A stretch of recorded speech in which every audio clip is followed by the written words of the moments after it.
Assalamualaikum warahmatullahi wabarakatuh. Bismillahirrahmanirrahim. Alhamdulillahi khaliqil wujudi minal adam wa mukhrijun nuri minadh dhulam alladhi an'amana bi anwa'in ni'am. Allahumma salli wa sallim wa barik ala nabiyyina Muhammadin sallallahu alaihi wasallam khairil anam wa ala alihi wa ashabihi al-kiram. Amma ba'd. Sahabat Asa yang berbahagia, alhamdulillah berjumpa kembali pada Quranic Studies, studi Al-Quran kita yang kita ikuti setiap 2 pekan sekali di hari Sabtu malam di Asa TV Indonesia. Kita bersyukur kepada Allah Subhanahu wa taala perjumpaan kita berbasis Al-Quran, perjumpaan kita karena Al-Quran. Mudah-mudahan melalui itu kita dimasukkan Allah ke dalam golongan ahli Quran. Amin, Allahumma amin. Bismillah ta'ala, pada kesempatan kali ini kita akan melanjutkan pembahasan studi Al-Quran kita. Melanjutkan pertemuan yang lalu ketika kita sudah membahas tentang wahyu, tentang nuzulul Quran. Insya Allah pada kesempatan kali ini kita akan membahas tema yaitu tentang asbabun nuzul, hal-hal yang melatar belakangi turunnya ayat-ayat Al-Quran, dan juga akan mempelajari tentang periodisasi ayat-ayat Al-Quran. Mohon izin, insya Allah saya akan share screen ya, terkait dengan asbabun nuzul, seperti apa definisinya, dan kenapa kita harus mengetahui asbabun nuzul. Insya Allah kita akan lihat seperti yang sekarang ini. Nah, di dalam Al-Quran, ayat-ayat yang diturunkan oleh Allah Subhanahu wa taala ini nanti kita akan bahas terkait dengan asbabun nuzul itu, apa yang dimaksud asbabun nuzul, manfaat kita mempelajarinya, dari mana sumbernya, bentuk-bentuknya seperti apa, dan kaidah yang terkait tentang asbabun nuzul itu seperti apa. Dan insya Allah nanti akan dilanjut pada tema kedua, yaitu tentang periodisasi ayat Al-Quran. Apa yang dimaksud dengan periodisasi, kenapa harus ada periodisasi, dan modelnya seperti apa, dan kira-kira apa manfaat kita mengetahui hal-hal seperti ini. Baik, yang pertama tentang asbabun nuzul. Sahabat Asa yang berbahagia, asbabun nuzul adalah sesuatu yang menyebabkan turunnya sebuah ayat, satu ya, atau beberapa ayat, atau bahkan satu surat di dalam Al-Quran yang menceritakan satu peristiwa tertentu ketika terjadinya pada saat itu ya, dan kemudian menjelaskan kaitan hukumnya ya. Bisa berbentuk peristiwa atau merupakan jawaban dari pertanyaan. Contoh misalnya ada peristiwa yang melatar belakangi turunnya Al-Quran. Baik peristiwa itu tokohnya adalah Rasulullah Shallallahu Alaihi Wasallam atau para sahabatnya. Misalnya peristiwa yang terjadi turunnya surat Al-Mujadilah. Misalnya. Itu kan karena ada seorang sahabiah bernama Haulah binti Tha'labah. Beliau ingin berkonsultasi tentang apa yang dilakukan terhadap suaminya yang melihatnya. Maka kemudian turunlah awal surat Al-Mujadilah. Atau kemudian berupa pertanyaan. Biasanya ada pertanyaan dari entah para sahabat atau orang-orang kafir Quraisy yang kemudian dijawab oleh Al-Quran. Misalnya, yas'alunaka 'anil anfal, yas'alunaka 'anil mahid, yas'alunaka 'anis syahril haram, yas'alunaka 'anil khamr. Nah, itu ada yas'alunaka dan ada peristiwa, itulah yang disebut dengan asbabun nuzul. Peristiwa itulah yang disebut dengan asbabun nuzul. Sahabat Asa yang berbahagia, lalu apa sih manfaatnya kita mengetahui asbabun nuzul? Nah, yang pertama, supaya kita tahu hikmatut tasyri'. Ya, Allah menurunkan sebuah syariatnya, kita tahu bahwa syariat ini ada maksudnya, ada hikmahnya di balik itu. Lalu yang kedua, dan ini insya Allah akan memudahkan kita menghafalkan ayat, memahami isinya, menguatkan makna dalam ingatan kita. Ketika kita ingat ayat ini, kita ingat peristiwa yang melatar belakanginya. Ada ayat ini mengingatkan pertanyaan di balik itu. Jadi ini memudahkan kita untuk menghafalkan ayat, memahami dan menguatkan ayat dalam ingatan kita. Lalu kemudian yang ketiga, kita mengetahui ayat ini diturunkan kepada siapa. Nah, ini contoh yang Al-Fiqh disebut, yaitu di dalam surat Al-Imran ayat 188, ketika Marwan bin Hakam merasa sulit memahami ayat, melarang orang yang bergembira dengan apa yang dikerjakan dan suka dipuji terhadap apa yang belum dikerjakan. Kemudian Ibnu Abbas memberitahu bahwa ayat ini diturunkan berkenaan dengan orang-orang musyrik dan orang-orang Yahudi. Mereka suka dipuji terhadap sesuatu yang dikerjakan oleh orang lain atau tidak dikerjakan oleh mereka. Dan kemudian ayat ini bisa kita pahami, ini turun pada waktu itu, latar belakangnya itu. Dan nanti ketika ditarik, membuat kita menjadi, jangan sampai kita melakukan seperti apa yang dilakukan oleh orang-orang Yahudi atau orang-orang musyrik yang ayat itu diturunkan kepada mereka. Nah, yang keempat, membantu mengenal sirah Rasulullah Sallallahu Alaihi Wasallam, karena dalam perjalanannya salah satu sumber sirah Rasulullah Sallallahu Alaihi Wasallam adalah Al-Quran. Maka ketika kita mengetahui latar belakang turunnya ayat Al-Quran, kita tahu. Contoh misalnya di awal surat Al-Ahzab, Rasulullah Sallallahu Alaihi Wasallam diingatkan Allah, disuruh beliau itu diperintah untuk mengingatkan kaumnya oleh keluarga dekat dan orang-orang sekelilingnya untuk tidak menisbatkan putra angkatnya Zaid kepada dirinya, karena pada waktu itu disebut Zaid bin Muhammad. Maka turunlah surat Al-Ahzab. Awal surat Al-Ahzab itu, itu tidak boleh, bahwa satu orang itu tidak mungkin memiliki dua ayah. Dia pasti punya hanya satu ayah saja. Maka kemudian Zaid pun dikembalikan menjadi nama semulanya, yaitu Zaid ibn al-Harithah, sedangkan tidak bisa dinisbatkan kepada Nabi Muhammad karena itu bukan putra kandung beliau. Termasuk juga nanti diteruskan pada pernikahan beliau dengan Zainab binti Jahash, yang juga adalah merupakan istrinya Zaid bin Harithah. Itu aib sekali menikahi istilahnya mantan menantunya ya, dan karena itu juga bukan anak kandungnya, maka kemudian turun ayat di dalam surat Al-Ahzab itu, maka Muhammadun aba ahadim mir rijalikum walakin Rasulullah. Jadi Muhammad itu bukan sekedar ayah dari seorang di antara kalian, tetapi dia adalah Rasulullah. Maka kemudian beliau diminta menikahi Zainab binti Jahsh, yang dalam pandangan urf atau adat masyarakat pada waktu itu aib sekali menikahi mantan menantu yang sebenarnya sesungguhnya bukan menantu langsung ya, karena Zaid itu bukan putra beliau. Jadi kita mengenal sirah dari itu.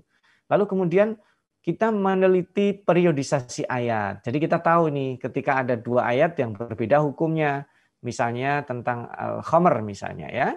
Khamar ketika pertama turun itu tidak langsung diharamkan. Maka yas'alunaka 'anil khamri wal maisir qul fihima itsmun kabirun wa manafi'u linnas wa itsmuhuma akbaru min naf'ihima. Jadi khamr itu ketika pertama kali turun, para sahabat bertanya sebagian ya, lalu dikatakan ini ada manfaatnya, ada bahayanya, ada dosanya, tapi dosanya lebih besar dari manfaatnya. Orang jadi mikir, buat apa saya ngerjain kalau manfaatnya nggak banyak atau madaratnya lebih besar. Lalu ketika turun ayat berikutnya, bisa diketahui hukumnya lebih tinggi lagi. Ya ayyuhalladzina amanu la taqrabus sholata wa antum sukara.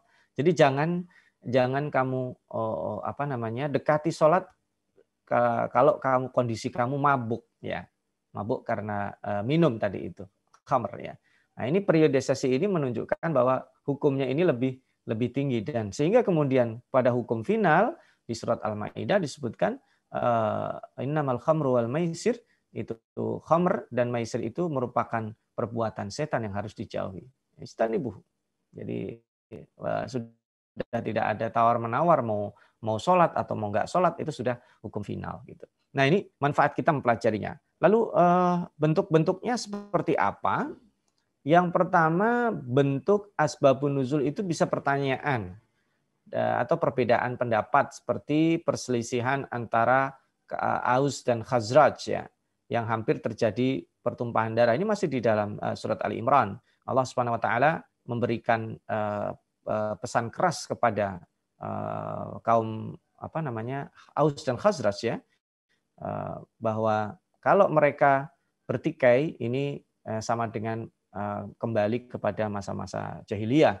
Nah, ayat ini turun menjawab pertanyaan yang ada atau perbedaan pendapat di antara mereka. Lalu kedua bentuknya adalah berkenaan dengan keinginan sahabat Nabi misalnya, usulan ya, usulan sahabat Nabi. Seperti Umar bin Khattab di sini, pertama pada saat beliau menginginkan makam Ibrahim dijadikan tempat salat.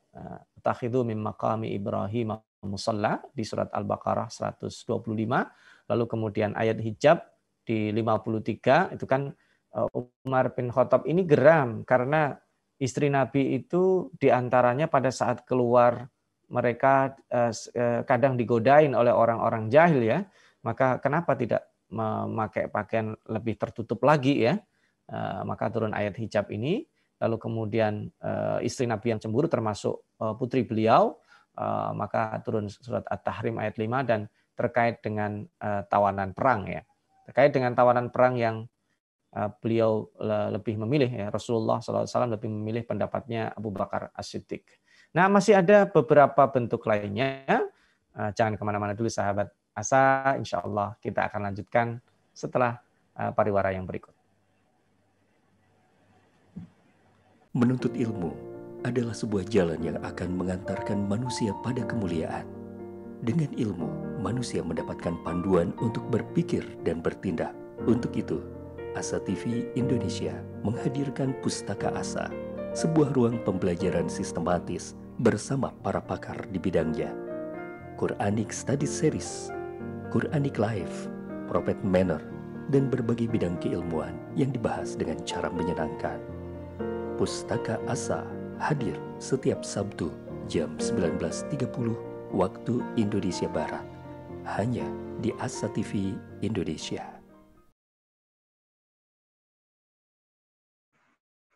Sahabat Asa yang berbahagia, mari kita lanjutkan. Saya kembali lagi ya, saya share screen, saya lanjutkan yang tadi. Kita sudah sampai pada bahasan tentang bentuk-bentuk asbabun nuzul. Nah, bentuk-bentuk asbabun nuzul ini tadi kita sampai pada usulan sahabat Umar Ibn Khattab ya. Nah, kasus yang terjadi pada surat Al-Anfal 67 ini, jadi ketika tawanan perang itu ada, Umar Ibn Khattab mengusulkan, udah mereka dibunuh aja gitu.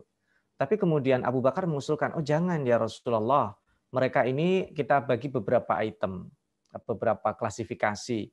Orang yang tidak punya uang atau miskin, udah lepaskan aja, bebaskan aja mereka.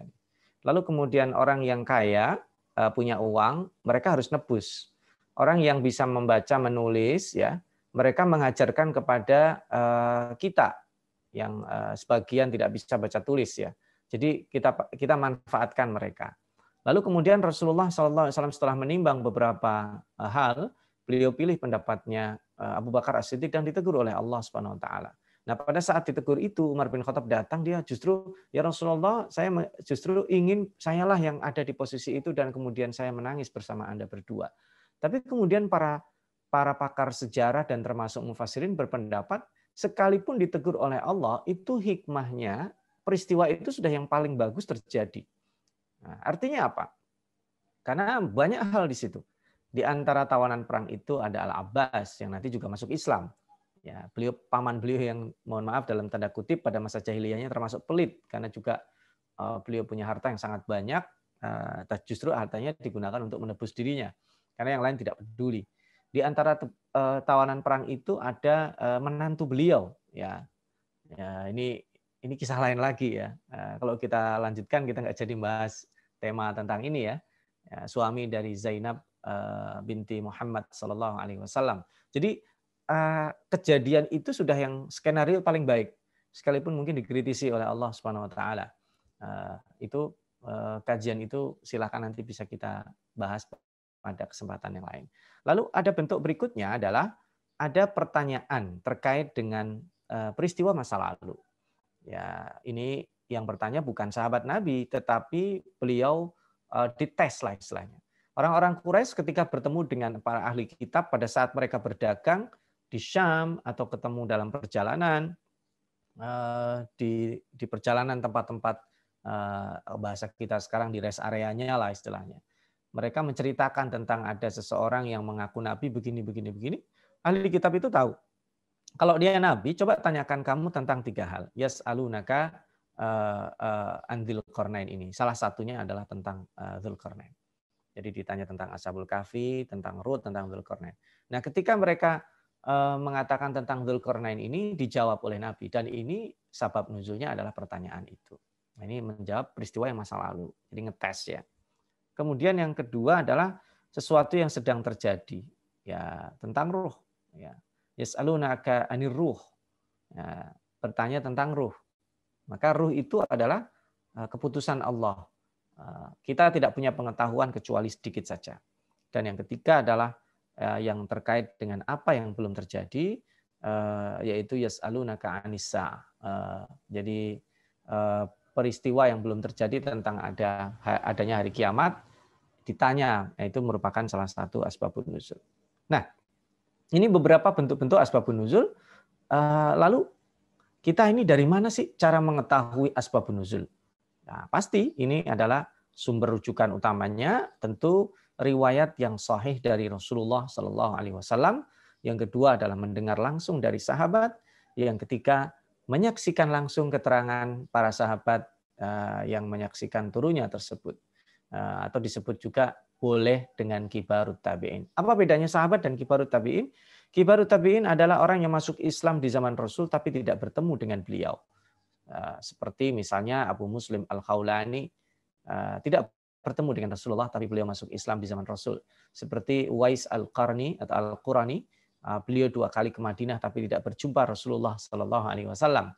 Ya, ini boleh riwayatnya dipakai. Atau bertemu dengan Rasul tapi masuk Islamnya adalah pada saat Rasulullah Shallallahu Alaihi Wasallam sudah wafat. Nah, itu disebut dengan kibarut tabi'in.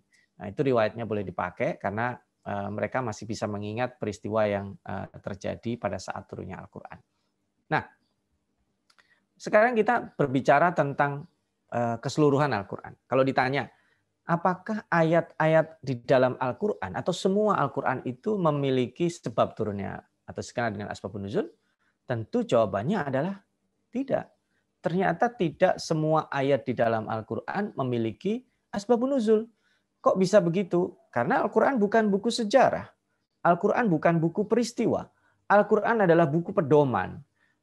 Kalau bahasa kitanya kira-kira ya mirip seperti manual guide kita. Kalau kita punya membeli produk misalnya jam tangan atau laptop atau apa saja, pasti ada manual guide-nya. Nah, manual guide itu tidak mudah difahami secara utuh. Maka Allah Subhanahu wa taala ingin memahamkan pada peristiwa-peristiwa tertentu. Tapi secara umum ini tidak terjadi seperti itu. Maka kenapa tidak semua ayat Al-Qur'an ada sebabnya? Karena itu merupakan manual guide. Seperti suratul Fatihah, tidak ada sebabun nuzul. Kenapa? Karena dia menjadi umul kitab, aturan utama diturunkan oleh Allah, ya begitu. Tanpa ada keterangan itu disebabkan turunnya karena apa dan seperti apa. Lalu kemudian kalau Al-Quran itu diturunkan dengan sababun nuzul, dia akan terikat. Maka Allah ingin menjadikan ayat-ayat Al-Quran itu independen, mustakil, berdiri sendiri. Ini loh yang dimaksudkan begini. Karena dia merupakan panduan dan pedoman. Maka itulah kalau kita tanya, oh ternyata tidak semua ayat Al-Quran itu ada asbabun nuzulnya. Dan hikmahnya adalah karena memang Allah menginginkannya independen. Karena akan menjadi sebuah hukum, menjadi sebuah panutan, menjadi sebuah panduan yang di dalam hidup seorang muslim khususnya menjalani kehidupan ini berdasarkan Al-Quran. Nah, lalu sahabat asa yang berbahagia, nampaknya kita harus segera menyudahi sabab nuzul ini karena supaya nanti kita bisa berpindah pada tema lain. Di bagian terakhir ini kita akan membahas tentang kaidah yang terkait dengan asbabun nuzul. Kita bahas 2 saja kaidahnya, 3 ya. Yang pertama adalah terkait dengan al-ibrah bi umumil lafz la bi khusus sabab.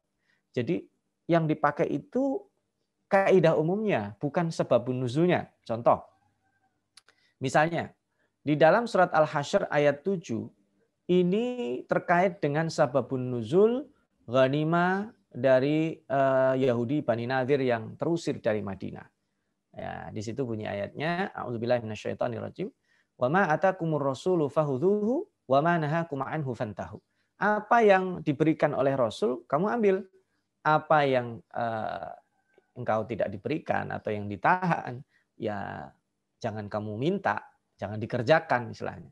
Nah ini pertama terkait awalnya itu dengan pembagian ghanimah. Ya, yang sebagian besarnya diberikan kepada orang-orang miskin dari kaum muhajirin.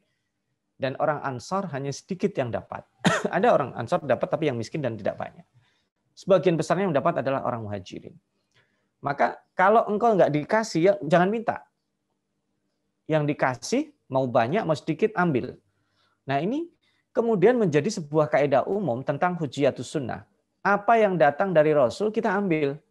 Apa yang tidak datang dari beliau kita nggak usah mengada-ngadakan. Terutama terkait dengan hal-hal yang sifatnya substansi ibadah ya, substansi sekali lagi. Ya. Kalau Rasulullah SAW mengerjakan sholat subuh 2 rakaat, ya kita kerjakan 2 rakaat, jangan ditambahin 3 rakaat atau dikurangi. Gitu. Kalau Rasulullah SAW mengerjakan sholat duhur 4 rakaat, kita kerjakan 4 rakaat. Bisa dikurangi 2 enggak? Ada contohnya enggak? Ada, kerjakan. Kira-kira begitu. Nah, itu menjadi al-ibrah bi umumil lafadz la bi khusus sabab. Tentang ayat-ayat hijab juga demikian.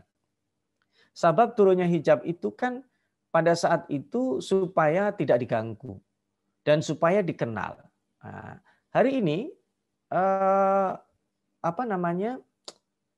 toilet ya atau tempat buang hajat itu kalau dulu di luar rumah sehingga seorang perempuan harus keluar rumah dan dia melewati tempat-tempat yang mungkin di situ ada laki-laki lain dan orang jahil sehingga bisa digoda ya. Nah, kalau mereka tahu itu adalah orang merdeka yang ada suaminya, orang terpandang, nggak digoda. Sehingga diketahui. Ya, dan kemudian tidak diganggu. Nah hari ini kalau kita hanya berpanduan kepada kaidah sebab nuzul saja, maka hari ini orang sudah punya identitas KTP, ya. Kemudian toilet atau kamar kecil itu sudah ada di dalam rumah atau bahkan di dalam kamar. Oh berarti hijab nggak wajib lagi? Oh enggak. Sebab itu merupakan salah satu sebab, tetapi tidak kemudian menganulir hukum karena ibrah yang dipakai itu umumnya lafaz itu. Hukum hanya memandu bahwa itu turun dalam kondisi seperti itu. Kecuali sebaliknya ada kaidah. Ya. Ada kaidah di surat Al-Ahzab ayat 32 dan 33. Misalnya yang mengatakan lastunna ka ahadim minan nisa. Bahwa istri-istri Rasul itu tidak seperti perempuan yang lainnya. Ya, maka ada hukum-hukum tertentu terkait misalnya keluar dari rumah, kemudian dan itu pun tetap bisa ada pengecualiannya atau ketika kita bertanya kepada istri Nabi pada hal-hal tertentu wa idza sa'altumuhunna fas'aluhunna min wara'i hijab itu maksudnya hijab itu bukan jilbab ya ini istilah juga jilbab itu adalah baju longgar one piece ya dari atas sampai bawah. Kalau hijab itu adalah pembatas ya seperti hordeng atau pembatas laki-laki perempuan itu ya. Tapi kalau yang dipakai itu disebut dengan penutup kepala disebut dengan khimar ya. Tapi sekarang kalau di Indonesia traduksi hijab itu ya jilbab itu penutup kepala gitu. Tapi orang boleh nggak bertatap muka langsung dengan perempuan yang bukan istri bukan mahramnya? Ya boleh karena ayat ini hanya berlaku untuk istri-istri Nabi. Istri-istri Nabi itu khusus, nggak boleh dinikahi dan tidak boleh para sahabat bertatap muka langsung. Jadi bertemunya di belakang layar, tidak berjumpa langsung. Ayat ini khusus untuk Nabi istri Nabi Muhammad SAW. Dan yang terakhir, sekarang kalau ada 2 sebab nuzul, mana yang diutamakan? Yang diutamakan adalah yang paling sahih. Atau kalau ayat itu memungkinkan nggak turun dalam satu kondisi, kemudian turun lagi di kondisi lain, memungkinkan. Seperti Al-Hasyr ayat 9 tentang adanya isar. Itu turun berkali-kali dan riwayatnya rata-rata riwayat yang hasan, riwayat yang sahih sehingga bisa digabungkan. Ada peristiwa ini turun lagi ayat ini, ada peristiwa ini turun lagi. Itu diperbolehkan. Tapi terkait dengan Ada yang satu sahih, yang satu lemah tentu. Seperti awal surat At-Tahrim, itu banyak, ada beberapa riwayat yang lemah, yang kita ambil adalah riwayat yang paling kuat.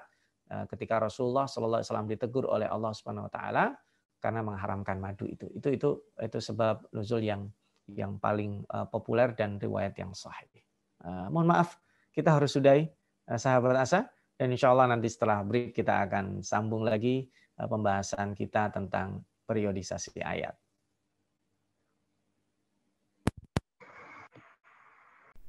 Saat hari Senin tiba, banyak orang yang merasakan malas dan tidak bersemangat menjalaninya.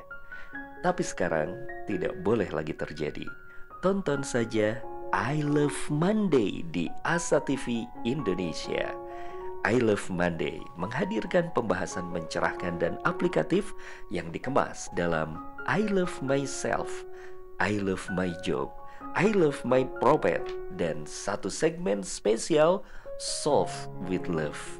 I Love Monday setiap hari Senin jam 12.30 waktu Indonesia Barat di Asa TV Indonesia. Inspirasi keluarga Islami. Sahabat Asa, kembali lagi, dan sementara kita break, kita selesaikan dulu tadi sudah pembahasan tentang asbabun nuzul. Jadi kalau setelah kita tahu, oh ayat ini turunnya karena ini, ayat ini karena ada pertanyaan ini, sehingga kita nanti bisa memilah ayat ini turunnya dengan dua ayat ini, oh ini yang duluan. Sehingga kita tahu, oh berarti ini ayat turunnya duluan. Tapi kenapa di dalam Al-Quran kok susunannya tidak begitu? Karena memang itu perintah Allah. Karena itu memang menjadi susunannya itu sesuai dengan order dari Allah Subhanahu Wa Taala. Jadi tidak ada campur tangan baik manusia, Nabi Muhammad atau para sahabat, atau dari Jibril bahkan. Jadi selain Allah Subhanahu Wa Taala tidak punya otoritas untuk menyusun ini. Jadi semua Al-Quran itu 100% redaksinya, cara turunnya, penyusunannya itu semua by order. Nah, termasuk kita mengetahui periodisasi ayat Al-Quran. Mari kita lihat sahabat Asa. Nah, dikenal di dalam serial Ulumul Quran, dalam studi Al-Quran, bahwa ada periodisasi ayat itu disebut dengan al-ayat al-makkiyah dan al-ayat al-madaniyah. Jadi para ulama memiliki 3 kategori besar. Ada yang berpendapat bahwa yang disebut dengan ayat-ayat makkiyah itu ayat-ayat yang turunnya di Mekah. Ayat-ayat madaniyah adalah ayat-ayat yang turunnya di Madinah. Ada yang berpendapat bahwa ayat-ayat makkiyah itu adalah ayat yang turunnya sebelum hijrah. Dan ayat madaniyah adalah ayat yang turunnya adalah setelah hijrah. Dan kemudian pendapat ketiga ada yang mengatakan ayat-ayat makkiyah adalah ayat yang panggilannya ya ayuhan nas. Jadi untuk universal manusia secara umum. Dan ayat-ayat madaniyah adalah ayat-ayat yang terdapat panggilan ya ayyuhalladzina amanu. Nah, setelah diteliti dan kemudian para pakar Al-Quran mengkomparasikan antara beberapa pendapat ini, dan juga Al-Fakir condong pada pendapat yang kedua. Dan itu pendapat jumhur ulama ya. Jadi pendapat yang mengacu pada standar ketiga,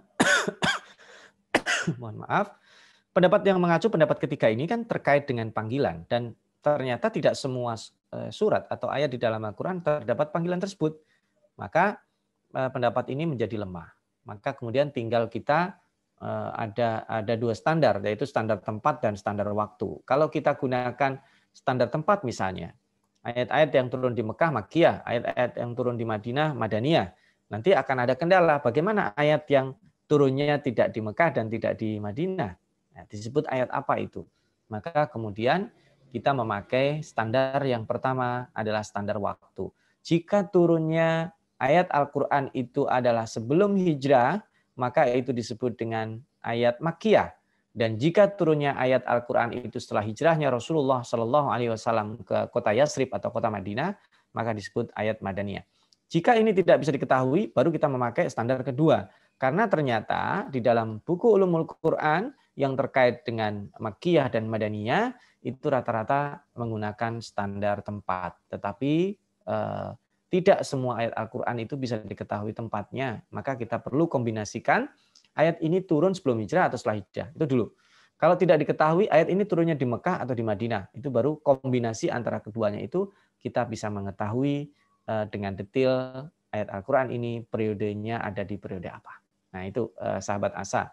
Lalu kita lanjutkan. Definisinya jadinya, maka disimpulkan ayat-ayat Makkiyah adalah semua ayat atau surat yang diturunkan sebelum hijrah Nabi Muhammad SAW ke kota Yasrib atau Madinah, sekalipun turunnya adalah di luar Mekah. Jadi turunnya tidak di Mekah, tapi sebelum hijrah, atau Makkiyah maksudnya. Seperti misalnya pada saat beliau meminta suaka kepada Bani Thaqif pasca meninggalnya Ibunda Khadijah dan pamanda beliau yaitu Abu Talib. Tapi di sana ditolak. Ya. Beliau disambitin batu, dilempar batu. Ya. Beliau mengeluhkan kepada Allah Subhanahu Wa Taala, lalu sholat. Ya, beliau membaca bacaan sholat itu dan Allah perlihatkan. Allah perlihatkan setelah itu orang yang menemani beliau, sahabat yang menemani beliau, itu jin-jin berebutan untuk mendengar bacaan Rasulullah SAW, dan itu dalam salah satu riwayatnya itu menjadi salah satu sebab turunnya surat Al-Jin. Jadi ini tidak turun di Mekah, sekalipun ada yang mengatakan di Mekah, tetapi ini turun sebelum hijrah berarti tergolong ayat-ayat Makkiyah. Ada yang mengatakan ayat-ayat Madaniyah berikutnya adalah semua ayat yang turun sesudah Rasulullah SAW berhijrah ke Madinah, sekalipun turunnya di luar kota Madinah. Nah, sekarang kita simpulkan sebagian besar ayat-ayat Al-Quran itu, surat Al-Quran itu ternyata surat Makkiyah.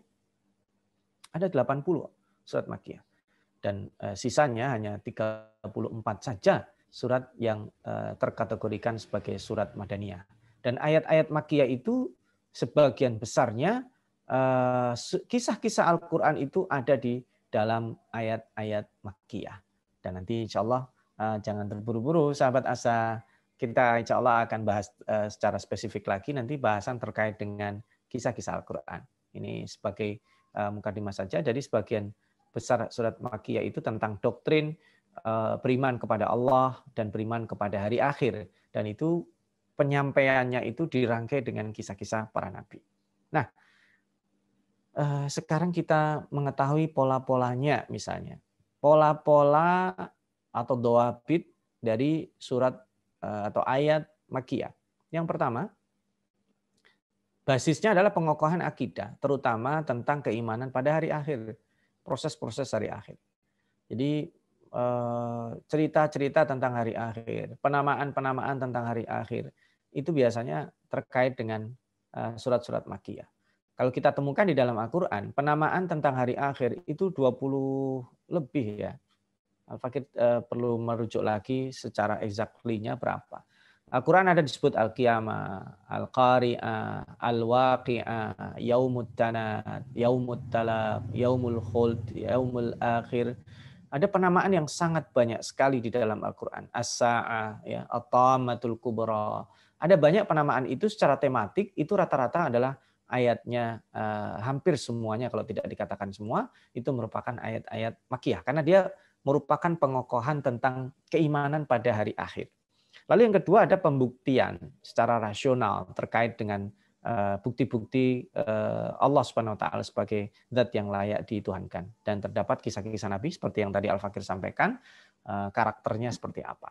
Lalu ada kisah tentang iblis dan Adam. Nah, kisah-kisah terkait dengan iblis dan Adam itu ada di surat-surat Makkiyah, dan biasanya ayat-ayat yang didahului dengan huruf muqatta'ah itu adalah termasuk surat Makkiyah, kecuali surat yang panjang, yaitu Al-Baqarah dan Ali Imran, tergolong surat Madaniyah. Nah, lalu ada ciri berikutnya, karena ini juga terkait dengan penghambaan terhadap Allah Subhanahu wa taala, maka terdapat ayat-ayat sajdah. Ayat sajdah ini kita disunahkan untuk bersujud, dan itu tidak banyak, hanya 15 tempat saja. Kalau ada di dalam mushaf kita lihat bentuknya seperti lambang mihrab itu ya. Sujud berarti kita disunahkan sujud tilawah di situ, baik dalam keadaan kita sholat atau dalam keadaan kita sedang tidak sholat jika memungkinkan. Kalau tidak memungkinkan, kita membaca tasbih. Kalau tidak memungkinkan lagi ya, itu namanya juga disunahkan, dianjurkan. Kita mengetahui ayat itu sangat penting sekali terkait dengan perintah sujud ya. Nah, sekarang kalau dawabit atau pola-pola ayat Makkiyah dan ayat Madaniyah. Nah, pertama, biasanya ayat-ayat Madaniyah itu mengandung tentang hudud. Hudud itu adalah aturan umum sebenarnya. Tapi hudud yang dimaksud di sini biasanya adalah larangan-larangan Allah. Biasanya kalau ada tilka hududullah. Nah, makna tilka hududullah itu sendiri sebenarnya hudud itu tidak identik dengan hal-hal yang berkaitan dengan hukuman atau kriminalitas. Karena tilka hududullah itu ya ada di situ tentang ayat-ayat puasa, larangan-larangan yang di dalam puasa, tentang warisan, itu biasanya ada tilka hududullah. Ini Madaniyah ini mah. Yang kemudian ada faraid, Allah mewajibkan sesuatu, Allah mengharuskan sesuatu. Ini ayat-ayat Madaniyah, ini pola-polanya. Lalu isinya izin tentang jihad. Izin tentang jihad itu ada di Madaniyah. Pasca hijrahnya Rasulullah SAW, karena di Mekah itu sifat mereka terintimidasi dan bukan hanya secara kekuatan materinya, baik sumber daya manusia atau sumber daya materi yang lainnya itu minim, itu karena belum diizinkan oleh Allah Subhanahu wa taala untuk berjihad. Dan makna jihad sangat luas sekali. Jihad itu bisa bermakna defensif, bisa bermakna ofensif dalam artian bukan menyerang ya, melindungi dakwah, atau kemudian melakukan ekspedisi dakwah, atau juga yang terjadi adalah mengambil hak yang dirampas oleh orang, itu juga bagian daripada jihad. Dan saya kira secara tematik nanti kita kaji pada kesempatan yang lain. Lalu ayat-ayat yang membicarakan tentang kemunafikan. Nah, selain surat Al-Ankabut ya, surat Al-Ankabut ini ada sedikit, tapi surat Al-Ankabut hanya menyindir saja. Umumnya surat-surat yang membicarakan tentang kemunafikan itu adalah surat-surat Madaniyah. Karena kenapa di Mekah belum ada orang munafik? Karena masih pada tahap perjuangan awal ya, sahabat Asa. Orang kalau lagi berjuang itu kan yang mau berjuang itu hanya orang yang totalitas di situ. Tapi kalau kemudian perjuangannya sudah mulai menghasilkan, ada kemanfaatannya. Nah, disitulah ada muncul sifat-sifat nifak, ya, hipokrit, ada split personality, ada orang punya kepribadian ganda. Dia sholat, tapi sesungguhnya dia memusuhi Islam. Itu terjadi dari zaman dulu hingga hari ini ya. Islam KTP-nya, tetapi kemudian kenapa sikap-sikapnya memusuhi Islam? Ya, nah ini termasuk ciri-ciri yang diturunkan di dalam surat Madaniyah. Dan yang di antara ciri yang menonjol lainnya adalah terkait dengan dialog atau pembicaraan atau penyebutan sifat-sifat ahli kitab dan bagaimana Allah Subhanahu wa taala membimbing kaum muslimin ini untuk berinteraksi dengan ahli kitab. Itu beberapa pola atau dawabit ya, atau apa ya istilahnya, model-model surat-surat Makkiyah yang sebagian besarnya adalah doktrin akidah terutama terhadap hari akhir, dan yang kedua pola yang Allah sebutkan dalam surat Madaniyah lebih banyaknya mengaitkan bagaimana hidup kaum muslimin itu berinteraksi dengan diri mereka dalam komunitas, bagaimana beribadah kepada Allah, lalu berinteraksi dengan masyarakat lebih luas, baik itu berseberangan ahli kitab ya, atau orang-orang yang memusuhi mereka, dan termasuk yang ada di dalam saf adanya orang-orang yang munafik.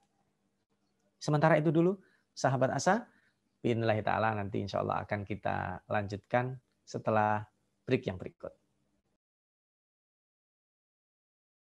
Menuntut ilmu adalah sebuah jalan yang akan mengantarkan manusia pada kemuliaan. Dengan ilmu, manusia mendapatkan panduan untuk berpikir dan bertindak. Untuk itu, Asa TV Indonesia menghadirkan Pustaka Asa, sebuah ruang pembelajaran sistematis bersama para pakar di bidangnya. Quranic Study Series, Quranic Life, Prophet Manner, dan berbagai bidang keilmuan yang dibahas dengan cara menyenangkan. Pustaka Asa hadir setiap Sabtu jam 19.30 waktu Indonesia Barat, hanya di Asa TV Indonesia. Baik sahabat Asa, kita lanjutkan. Setelah kita mengetahui definisi, kemudian pola-polanya, model-modelnya, sekarang kita ambil karakteristik umumnya ya. Jadi surat Makkiyah itu adalah surat yang biasanya itu surat yang ayat-ayatnya pendek, di situ ada tekanan-tekanannya, terlihat apa ya, kalau dalam surat-surat pendek itu kan nafas kita nggak terlalu panjang ya. Dan biasanya ya kalau kita lihat di semua surat di Juz Amma kecuali 2 surat saja, surat An-Nasr dan ada yang mengatakan Az-Zalzalah, itu semuanya adalah termasuk surat Makkiyah karena ayat-ayatnya pendek. Ya, nafas-nafas kita yang tidak terlalu perlu panjang ya. Lalu kemudian yang mengatur konsep dakwah pada tauhid. Jadi lebih kepada penguatan doktrin akidah tadi pada hari kiamat, adanya motivasi reward di surga, adanya motivasi menjauhi siksa di neraka. Nah itu kandungan-kandungan dalil-dalil rasional terkait dengan ketuhanan dan prinsip doktrin utama dan termasuk akhlak itu biasanya ada pada surat Makkiyah. Dan menarik ya, periode Makkiyah ini kan periode 13 tahun, lebih lama. Karena memang meyakini sebuah doktrin itu tidak cukup dengan pokoknya. Jadi memang agama kita ini tidak mengkultuskan akal. Dan karena itulah di dalam Al-Quran tidak ada kata-kata ala aqlu. Nah, tapi ada kata-kata derivasinya, penggunaan fungsinya. Ya'qilun, ta'qilun. Bahkan afala ta'qilun itu diulang sering ya di dalam Al-Quran. Afala ya'qilun, afala ta'qilun. Bahkan Allah Subhanahu wa taala terang-terangan mengecam orang-orang yang tidak menadaburi Al-Quran. Afala yatadabbaruna Al-Quran am 'ala qulubin aqfaluha. Jadi Allah ingin, ini doktrin. Tapi coba kamu lihat. Lalu di situ kita melihat ada visualisasi nantinya. Sehingga keesaan Allah ini sahabat Asa betul-betul kita yakini.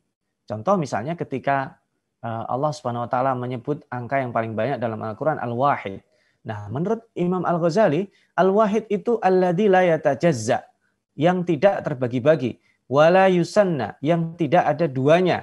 Nah, selama sesuatu itu terbagi, berarti dia tidak layak untuk diesakan.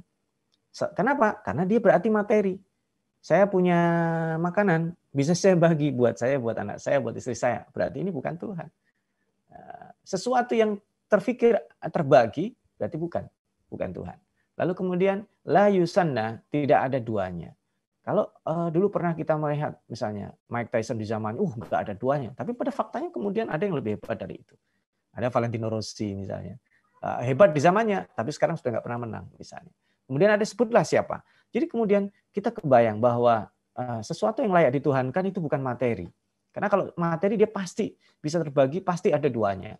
Nah ini beberapa panduan Allah, termasuk juga Nabi Ibrahim ketika berdiskusi dengan kaumnya. Dalam surat Al-Anbiya misalnya, Allah SWT menyebutkan laqad ataina Ibrahim rusydahu min qabl. Nabi Ibrahim diberikan kedewasaan sebelum waktunya. Kenapa? Beliau masih remaja tapi bisa mendebat. Karena tidak rasional dong orang menyembah berhala. Sampai kemudian dihancurkan kecuali yang besar. Dan ketika tanya aja itu yang gede nggak hancur katanya. Loh, kamu gila apa? Masa kita disuruh bertanya sama dia? Nah, dapat situ feel-nya. Lah kalau itu nggak bisa ditanya, ngapain kalian sembah? Kan kebengong mereka akhirnya. Lalu kemudian beliau dipindah hijrah, pindah ke Haran. Di Haran ketemu orang-orang yang nyembahnya bintang. Ya, maka kemudian di situ dialog juga. Oh, bintang tenggelam. Oh, cari bulan. Bulan juga tenggelam. Matahari yang lebih gede lagi tenggelam. Oh, nggak layak untuk jadi Tuhan. Dan ternyata di Haran juga nggak ada yang beriman. Kecuali hanya satu keluarga saja yang kemudian perempuan di keluarga tersebut dinikahi oleh beliau, yaitu Siti Sarah dan seterusnya. Nah ini pola karakteristik utama. Lalu kalau di surat Madaniyah, biasanya hanya panjang. Ya, nafasnya kita agak nggak hanya satu baris, biasanya 2 baris, agak panjang. Bahkan satu halaman itu 1 ayat ada surat Al-Baqarah itu ya. Lalu kemudian terkait dengan ibadah, muamalah, dan ada sanksi-sanksi ya. Kemudian menyingkap kedok kemunafikan, menjelaskan berinteraksi dengan mereka seperti apa.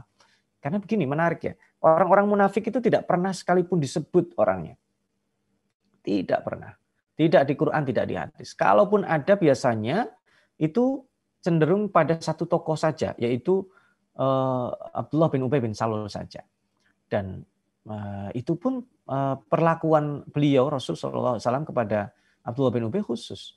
Nah, kenapa orang munafik itu tidak disebutkan by name? Karena kalau kemunafikan atau orang munafik disebut by name, itu nanti kalau sudah meninggal, dia dianggap kayak sahabat. Sahabat meninggal udah nggak ada sahabat lagi. Kalau orang munafik sudah meninggal disebut namanya, sekarang udah nggak ada munafik. Tapi orang munafik itu sifatnya disebut di dalam surat-surat Makkiyah dan panjang. Sangat banyak. Itu supaya kita juga, jangan-jangan saya termasuk orang munafik. Dan jangan-jangan hari ini masih banyak orang munafik. Maka kita disuruh berhati-hati. Dan itu ada guideline Rasul Allah SWT turunkan berinteraksi dengan orang munafik. Dan yang ketiga juga ahli kitab berinteraksi dengan mereka. Memang ada yang baiknya, tetapi tidak sedikit di antara mereka yang ingin berbuat makar atau kemudian tidak suka. Memang keirian, rasa dengki itu yang menjadi pemicu mereka tidak bisa menerima kenabian Rasulullah SAW. Nah, terakhir, kira-kira apa sih manfaat kita mengetahui Makkiyah dan Madaniyah ini? Dan kita perlu tahu juga, sebagaimana asbabun nuzul itu, orientasi kita juga terkait dengan periodisasi, dan juga supaya tahu, karena nanti terkait dengan nasikh dan mansuh. Kalau kita ada 3 ayat atau 4 ayat yang berbeda, kita harus tahu ini yang dipakai yang mana. Seperti khamr tadi itu. Ya, yang dipakai yang mana? Jangan sampai kemudian, oh ini ya ayyuhalladzina amanu la taqrabus sholata wa antum sukara. Jadi kita nggak boleh mabuknya kalau mau sholat. Habis sholat mabuk nggak apa-apa. Ini orang nggak paham. Itu satu periode. Ada periode setelah itu, yaitu ijtanibu. Jadi tinggalkan. Tinggalkan. Demikian juga tentang riba misalnya. Riba itu ada 4 tahapannya. Dan ketika kemudian kita pakai ya ayyuhalladzina amanu la ta'kulu riba ad'afa mudha'afa. Oh, riba yang diharamkan itu riba yang berlipat. Minjem 100 balik 200 itu haram. Kalau minjem 100 balikinnya 105 boleh.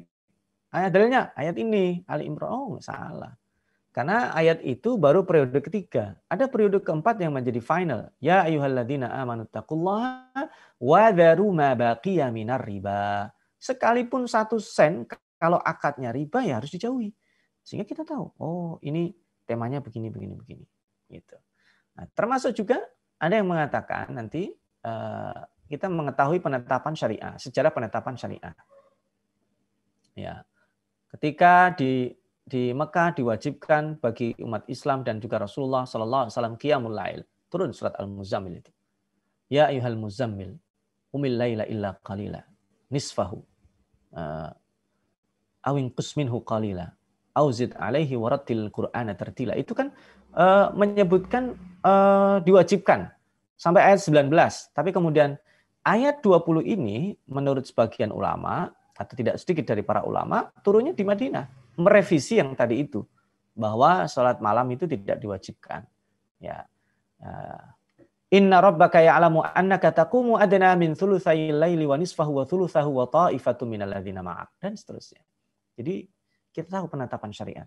Kita tahu penetapan syariat, bagaimana disyariatkannya puasa, itu juga bertahap. Bagaimana disyariatkannya sholat. Sebelum itu ada sholat, tapi kemudian sholat menjadi tertentu dan cara-cara tertentu di waktu-waktu tertentu itu pasca beliau pulang dari Mi'raj, berjumpa dengan Allah Subhanahu wa taala. Dan yang terakhir, memberikan kita keyakinan ketika kita tahu bahwa periode Makkiyah dan Madaniyah ini betul-betul orisinil dari Allah. Tidak ada campur tangan. Jangankan Utsman, kan kita sering disebut gini, sahabat Asa.